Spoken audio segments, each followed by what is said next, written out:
Queridos irmãos, chegamos mais tutorial. Bien-aimés frères, Da semana 4 voici un autre tutoriel de la semaine 4 de cette nourriture quotidienne de la série Dieu nous appelle pour son royaume et gloire. este alimento diário Le titre de cette nourriture quotidienne, c'est la persévérance de E a semana l'espérance. 4 tem por Et la título semaine 4 a comme titre Sinal distintivo Persévérance, signe distinctif d'un apôtre. Estamos falando a respeito ainda da fé, da obra de fé, Nous allons commencer à parler encore de la foi, elemento estrutural de l'œuvre de la foi, car la foi, c'est une œuvre structurelle de la vie chrétienne, de la vie d'église très importante. a nossa vida. Et c'est de là où tout commence, notre vie avec Dieu, notre vie spirituelle. Donc, la foi, É a substantificação c'est la substantialisation. onde nós La foi, encontramos a realidade c'est où nous rencontrons la réalité de Dieu, ser de Deus, l'être même de Dieu, la substance même de Dieu. só Deus Dans cet univers, seul Dieu est la réalité, seul Dieu est la vérité. fé, nós Et nous, à travers la foi, nous onde a pouvons avoir accès corpo físico não consegue ter nem a nossa au lieu où notre corps physique ne peut y parvenir, ni notre pensée. Nous rendons grâce à Dieu qu'à un jour, il nous a apporté l'évangile à travers la parole de la foi. Et lorsque nous avons écouté cette parole, à travers l'écoute, essa palavra como nous avons reçu trouxe cette parole comme le camion qui apporte un élément de la foi qui est Christ, la foi objective, de nós. à l'intérieur de nous. Ouvimos a palavra do evangelho, Et lorsque ça parvient à nos oreilles, lorsque nous écoutons la parole de l'Évangile, lorsque nous avons écouté ce jour-là, Dieu a fait en sorte que nous ouvrions notre être à sa parole. alma e À travers nos oreilles, c'est parvenu à notre âme et nous avons cru en la parole. essa palavra Donc, lorsque cette parole, qui est le véhicule, objetiva para dentro qui apporte la foi objective à l'intérieur de nous, nasce et lorsque nous la recevons, objetiva nossa de crer na palavra. cela devient notre foi subjective Então, nós temos en croyant en la parole de Dieu. À partir de cela, nous avons donc une acesso capacité en nous, qui est notre foi, qui nous amène à avoir accès aux choses non matérielles, les choses immatérielles, invisibles, les choses de la substance de Dieu. Nous avons accès à la personne de Dieu, à la réalité de cet univers. Donc la foi est un élément très important que nous devons toujours exercer. pelas coisas que Nous devons apprendre à vivre, à ne pas vivre par les choses qui se voient. Les choses qui se voient sont temporelles, sont passagères. Mais les choses qui ne se voient pas são coisas eternas, sont des choses éternelles, les choses de Dieu. capacidade, graças a Deus, Et nous avons cette capacité grâce à Dieu. Lorsque nous croyons au Seigneur Jésus, ter acesso nous avons cru au Seigneur Jésus, il nous a donné cette capacité d'avoir accès à Dieu, hora que à nós, la réalité de Dieu à tout moment. hora que exercitamos Lorsque nous exerçons notre esprit et que nous exerçons notre foi, substância, nous avons accès à la substance de Dieu, né, qui est hypostasis. que é a realidade permanente, Hypostasis est la réalité concreta, permanente, concrète e de Dieu, fundamental, e também é fondamentale. o próprio ser de Deus Et c'est l'être même de Dieu recebido por nós, contactado qui est por reçu nós par por nous meio da fé. Portanto, à travers la foi. nós temos muita sorte de Donc nous sommes em nós a nossa fé. très chanceux car Dieu a mis Acesso dans son nom privilégié de ce que Dieu a mis en nous, sa foi, qui est le portail qui nous donne accès aux choses invisibles, célestes et spirituelles. Une autre chose que je voudrais o amor noter aussi, c'est que la foi, l'amour et l'espérance constituent cristã. la structure de la vie chrétienne, Eu sou la structure de la vie d'église.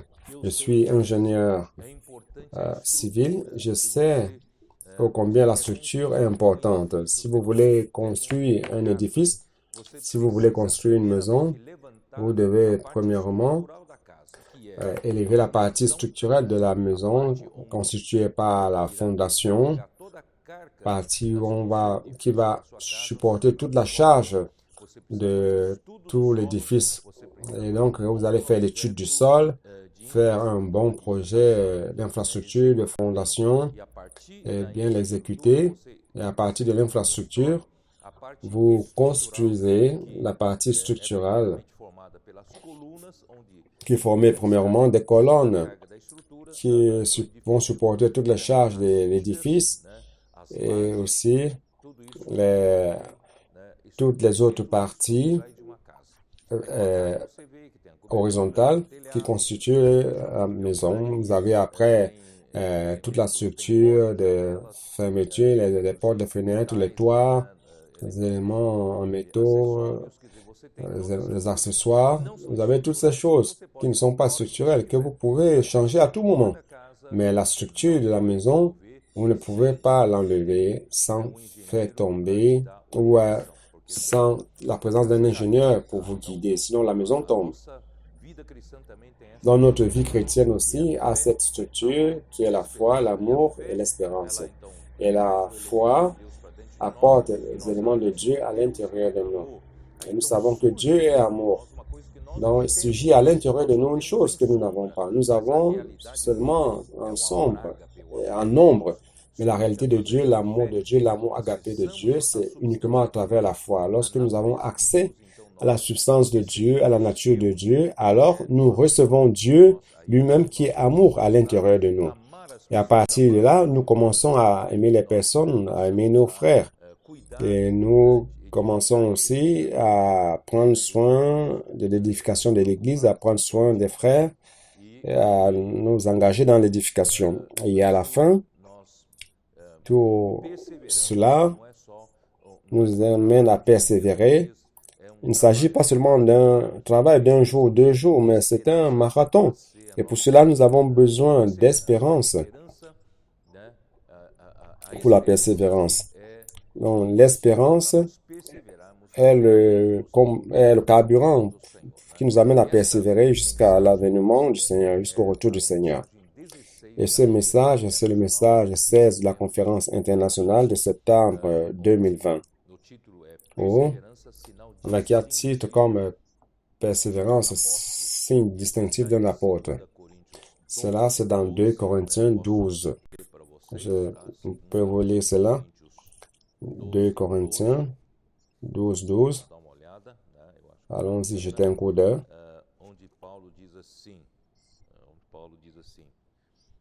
Où Paul dit ceci. As credenciais do apostolado foram apresentadas no meio de vós com toda Les preuves de mon apostolat ont été au milieu de vous par une patience à toute épreuve, par des signes, des prodiges et des miracles. Donc ici, il parle des preuves, donc ce qui est un peu comme les lettres de créance. Et au début de la nourriture quotidienne, lundi, c'est bien expliqué. Les lettres de créance de l'apostolat ont été présentées au milieu de vous avec persistance par des signes, des prodiges et des paroles miraculeuses. Le mot preuve ou lettre de créance en grec, c'est séméon, qui est dérivé de sément et qui peut être traduit par signe distinctif, c'est-à-dire ce qui distingue un apôtre. Qu'est-ce qui distingue un apôtre? Ce sont les signes distinctifs. Et le mot persistance ou patience en grec, c'est hypomoné, qui peut être traduit par persévérance. Donc, la persévérance, c'est un des signes distinctifs d'un apôtre.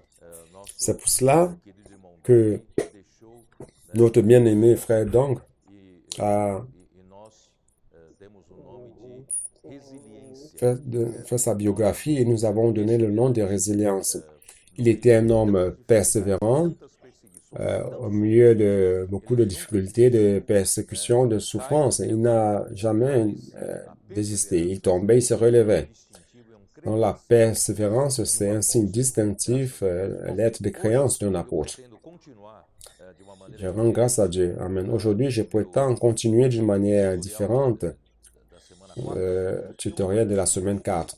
Je vais faire de la manière suivante. J'avais préparé ici un croquis et je pense que tout ce qui est ici n'a pas été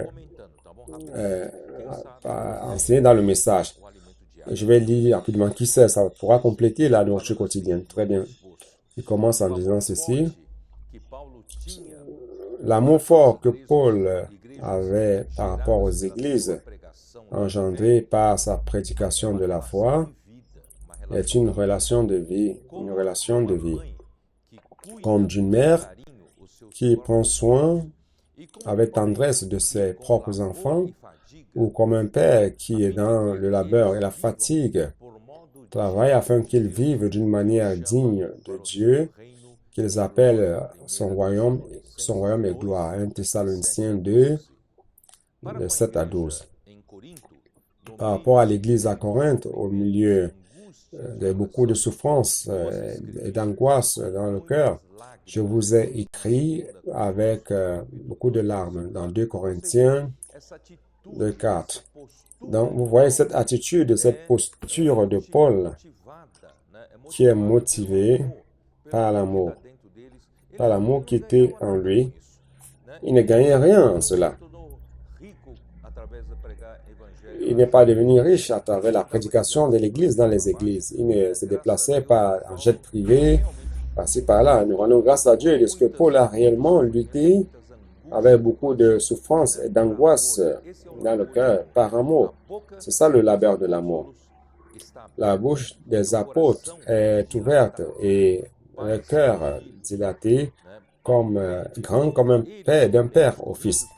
Paul demande que eux aussi, les Corinthiens, ouvrent leur cœur en rétribution. C'est dans 2 Corinthiens 6, de 11 à 13. Les apôtres avaient tellement d'amour par rapport aux chrétiens qu'ils avaient un cœur ouvert et élargi. C'est élargi. Il veut aussi qu'ils aient aussi un cœur élargi par rapport aux apôtres. Que ce cœur ne soit pas étroit, car après vous parlez de Christ, car je vous ai préparé pour vous présenter comme vierge pure à un seul époux qui est Christ. 2 Corinthiens 11, 12. Donc Paul avait ce zèle de Christ par rapport à l'Église qu'il avait engendrée et dont il prenait soin avec amour. Comme il voulait la présenter comme vierge pure à un seul époux qui est Christ. Paul a reçu l'aide de la Macédoine pour servir à Achaïe, pour qu'il ne leur soit pas en charge. Mais pourquoi cela? Parce qu'il les aime et Dieu le sait. Et cela pour couper court ceux qui abusaient et qui voulaient se considérer égaux à Paul. 2 Corinthiens 7, 11 à 15. Car les judaïsants, par envie, par jalousie, allaient partout où Paul passait, en Achaïe, pour confondre les chrétiens, pour perturber les chrétiens, les membres de l'Église. Alors Paul dit, je n'ai jamais profité de vous, je n'ai jamais été à charge à qui que ce soit de vous. L'Église de Macédoine est subvenue à mes besoins lorsque j'étais à Achaïe pour prêcher l'Évangile. Alors pourquoi j'ai fait cela? C'est pour ne pas permettre à ceux qui disent que j'ai profité de vous financièrement. Paul dit non, je n'ai pas été à charge. Et je ne veux pas être comme ceux-là qui veulent profiter de vous, mais moi non. Donc ça, c'était le cœur pur de Paul. Paul dit, je cherche vos biens. Les pères doivent accumuler des richesses pour les enfants. Moi, de bonne volonté, je m'épuiserai encore en faveur de votre âme. Si je vous aime, est-ce que vous serez moins aimé? 2 Corinthiens. Et donc, vous voyez le cœur qu'il avait. Ils étaient disposés, ils voulaient arracher le cœur. Ils étaient disposés à mourir pour lui. Ils étaient disposés à mourir pour les âmes. Et plus il aimait les Corinthiens, c'est comme si c'était moins les Corinthiens l'aimaient et l'honoraient. La parole de la foi que Paul prêchait engendrait un amour authentique de Galates par rapport à lui. Toutefois, les judaïsants ont enlevé la simplicité des Galates. Lorsque Paul y était pour la première fois, ils étaient disposés à donner même leurs yeux à Paul. Cela montre que Paul est allé au milieu d'eux avec une infirmité, avec une maladie des yeux. Cela est possible. Là, ils étaient même prêts à arracher leurs yeux pour donner à Paul. Cela démontre la sincérité et l'amour qu'ils avaient pour Paul. Mais après que les judaïsants sont passés par la Galatie, ils ont perdu la joie, ils ont perdu la spontanéité, ils ont aussi perdu le grand respect qu'ils avaient par rapport aux apôtres. C'est dans Galates 4, 12 à 20. L'extraordinaire changement dans la vie de Paul comme exemple de l'œuvre de la foi, c'est dans Galates 1, versets 10 à 16. Un serviteur de Christ ne recherche pas la faveur des hommes, mais cherche plutôt à plaire à Dieu. Verset 10, c'est-à-dire qu'un serviteur de Christ, le nom même dit, il est serviteur de Christ. Il ne vit pas recherchant la faveur des hommes ou faisant la faveur des hommes. Cela, c'est-à-dire cherchant à plaire à l'homme pour recevoir quelconque bénéfice. Le serviteur de Christ ne fait pas cela. L'évangile qu'il annonçait n'était pas selon l'homme, mais à travers la révélation de Jésus-Christ, verset 11-12. Ce n'est pas une doctrine qu'il inventait pour prêcher, mais tout ce qu'il parlait venait de la révélation de Jésus-Christ. Et sur ce point, je dois vous dire que, grâce à Dieu, durant un bon temps, le Seigneur m'a utilisé pour donner une parole prophétique à l'Église. Je dois vous dire quelque chose. Chaque semaine, vous ne savez pas la pression que j'ai sur moi, le poids sur mes épaules, car je ne peux pas tout simplement ouvrir ma boîte de connaissances de la Bible pour parler à l'Église. Non, je dois chercher la révélation de Jésus-Christ chaque semaine. Chaque jour de cette semaine, je vis en cherchant la révélation, en cherchant la communion avec le Seigneur, savoir ce que le Seigneur veut parler aux églises. C'est pour cela, bien aimé frère, un véritable prophète, un véritable serviteur de Dieu ne parle pas de ses connaissances. Il parle de ce qui vient de la révélation. Si Jésus-Christ ne nous révèle rien, alors on n'a rien à dire. Nous allons inventer des choses pour parler qui ne viendraient pas de nous. Ça, ce n'est pas être un véritable prophète de Dieu. Il persécutait fortement l'Église pour la détruire. Il était plus avancé que les gens de son même âge dans le judaïsme et il était zélé dans les traductions de ces passés. Paul était zélé dans les traductions, verset 14. Dieu a révélé à Paul son fils afin qu'il prêche aux païens et immédiatement il est parti sans consulter la chair et le sang. Donc sur le chemin de Damas, la révélation lui a été donnée, il a connu Christ et il n'a pas consulté ni chair ni sang. Il est parti pour prêcher parmi les païens. Dans le témoignage de Paul, Acte 26, 1 à 23, la grande force de la foi, ce qui était considéré comme gain pour lui, il l'a considéré comme perte pour la sublimité de la connaissance de Jésus-Christ. Philippiens 3, de 3 à 11. Vous pourrez lire tous ces versets. Cela montre que Paul, ce qui était gain pour lui, ce qu'il avait lutté avec force, bec et ongles, avec zèle pour les traductions de ses parents. Mais un jour, lorsque Christ s'est révélé en lui, il a considéré tout cela comme perte, comme de la boue, dans la grandeur, la connaissance de notre Seigneur Jésus-Christ. Donc, notre service pour le Seigneur Jésus-Christ doit avoir cette base de la révélation.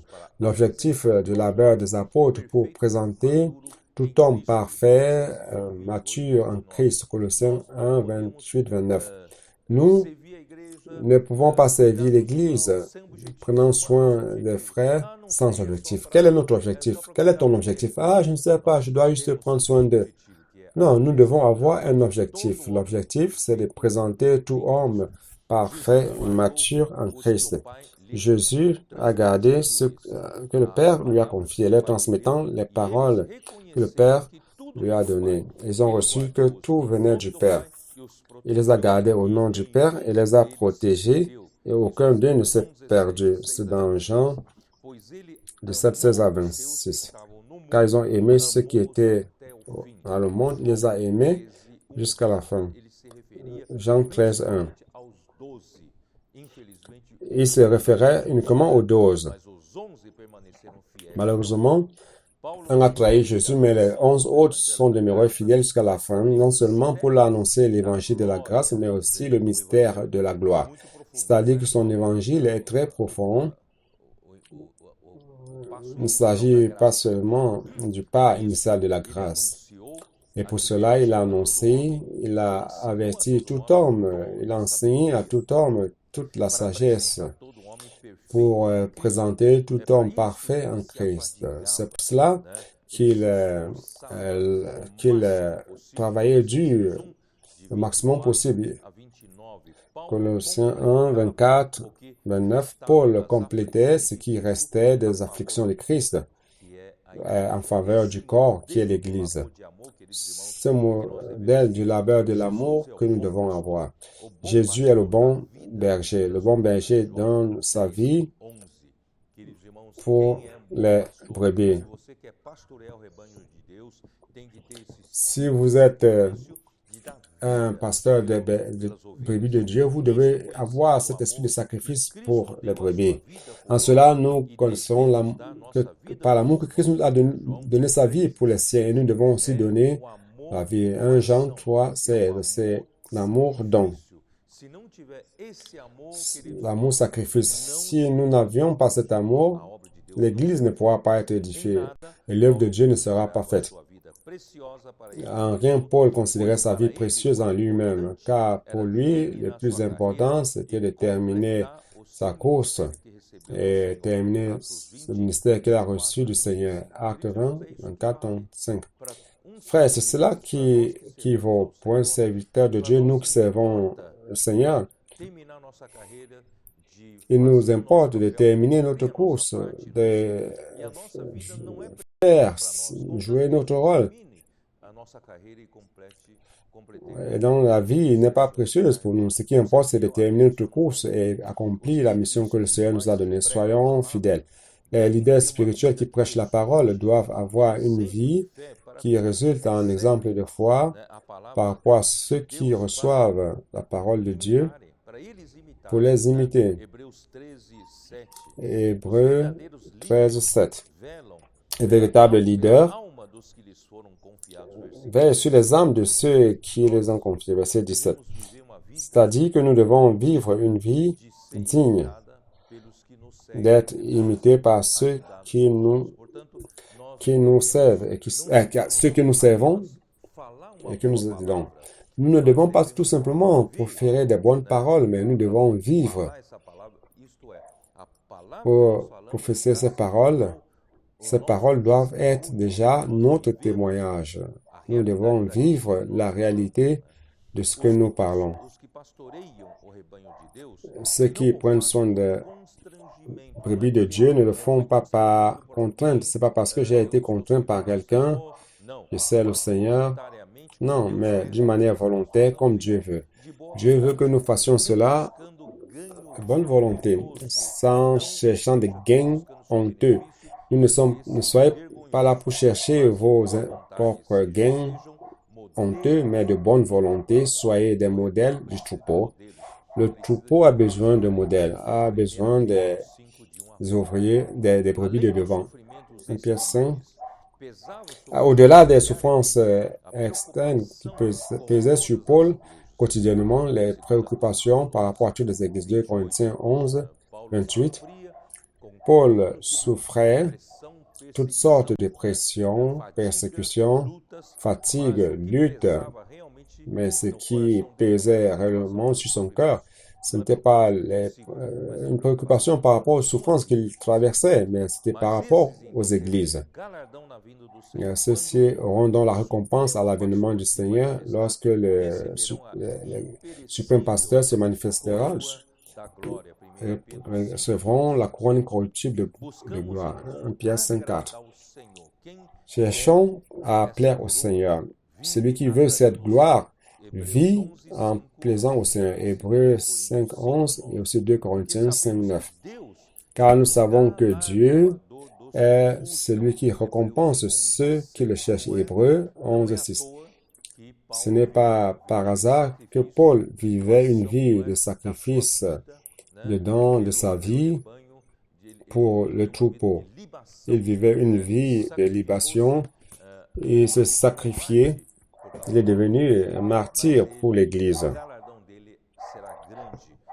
Mais sa récompense sera grande dans la manifestation du royaume de Dieu.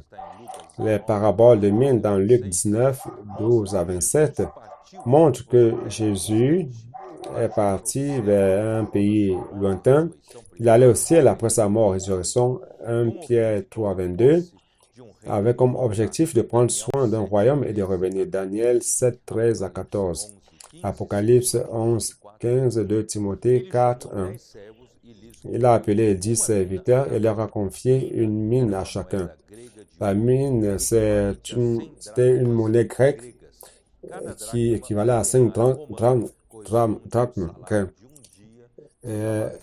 Correspond à un dinar romain qui correspond à une journée de salaire.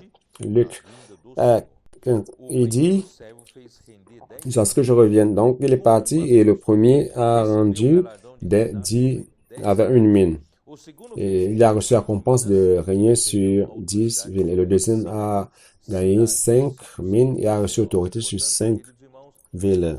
Verset 15 à 19. Donc, bien-aimés frères, selon notre œuvre,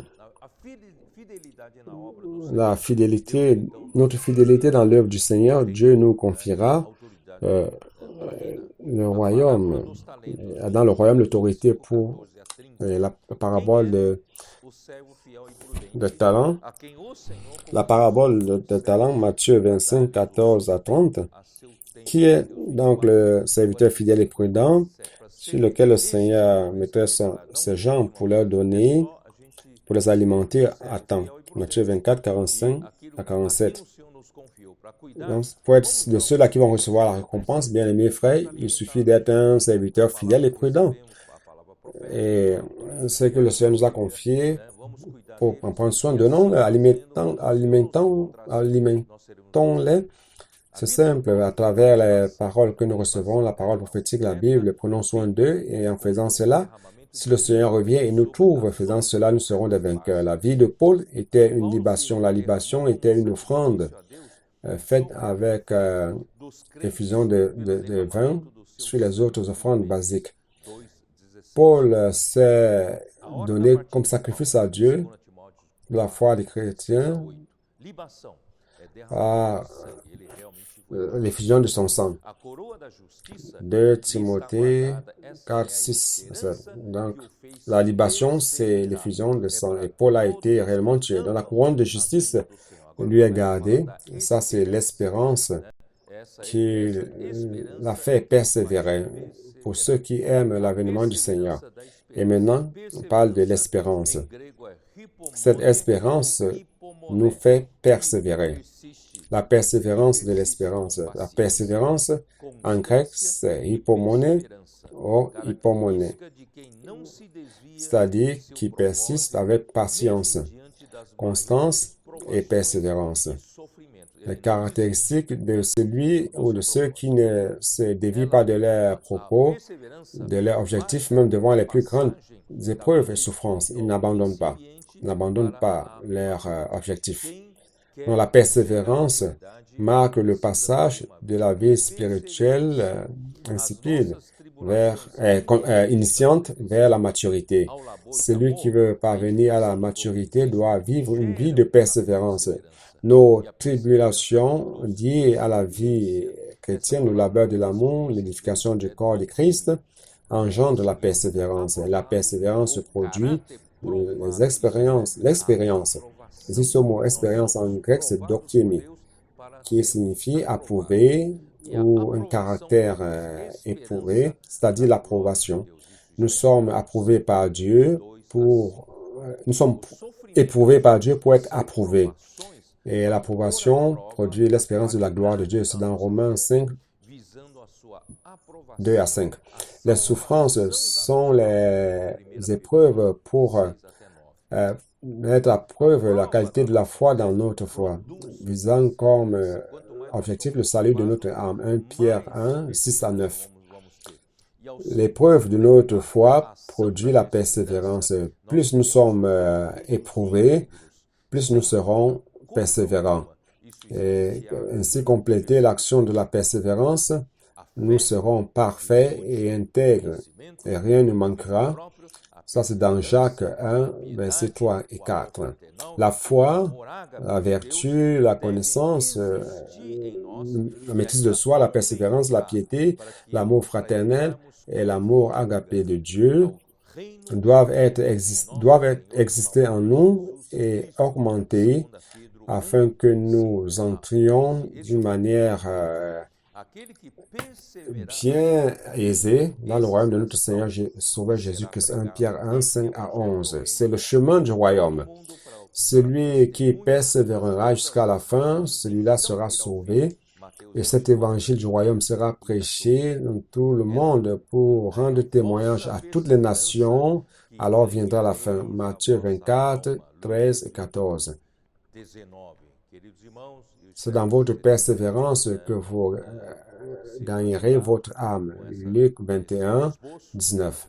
Bien-aimés frères, j'espère que vous avez été aidés par ce croquis. Je crois que cela va, si vous ajoutez cela à la nourriture quotidienne, ça va bien compléter le fardeau de cette semaine. Que le Seigneur nous amène à valoriser l'œuvre de la foi, le labeur de l'amour et la persévérance de l'espérance. Et ainsi, bien-aimés frères, nous allons être comme Paul a été dans toute sa vie. Nous allons vivre une vie de vainqueur. Réellement, ce n'est pas pour notre propre intérêt et ne pas trop s'attacher à notre vie, mais plutôt s'attacher à la vie que Dieu nous a donnée afin d'accomplir la mission qu'il nous a confiée. Que Dieu vous bénisse et que Dieu fasse de vous un vainqueur. Jésus est le Seigneur.